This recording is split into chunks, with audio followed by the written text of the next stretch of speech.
Hello guys, at inaantay ko nga ang aking best dahil kami magla-lunch ngayon sa kanilang bahay. At kami nga ay magkita-kits uli dahil sa aking day off today. Buti na nga lang at marunong na siya mag-drive.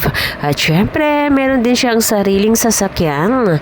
Kaya naman madali lang ang lumipad-lipad. Buti naman at hindi traffic dito sa Manama. Ang ganda mag-drive. Lang masyadong sasakyan. At ayan na nga ang aking best. Naka-Veners yan.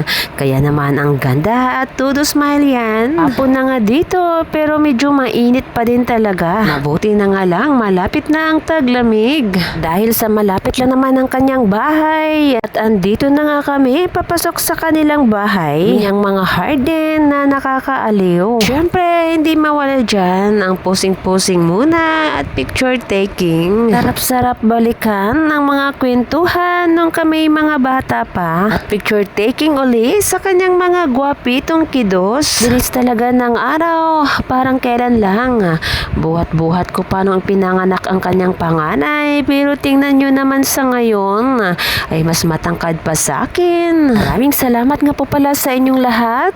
Thank you so much po sa pag-subscribe sa aking YouTube channel, ang Cheryl in Bahrain. Nang dahil po sa inyo ay na-monetize na po ang aking YouTube channel.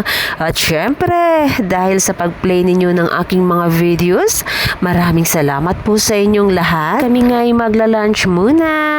Siyempre, dahil mahilig magluto ang aking best dyan, hindi ko alam kung anong tawag dito sa niluto niyang manok, pero masarap po siya. At meron din siyempre bagoong at meron din kaming dilis dahil sa Filipino tayo. Kahit medyo bawal sana tong kainin, pero okay lang. At meron nga ding tinolang manok.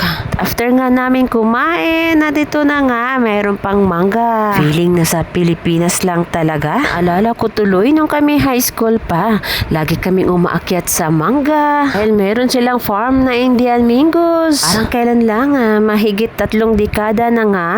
At kami nga'y nagkakaedad na din talaga. Siyempre, dahil nasa Arab country tayo.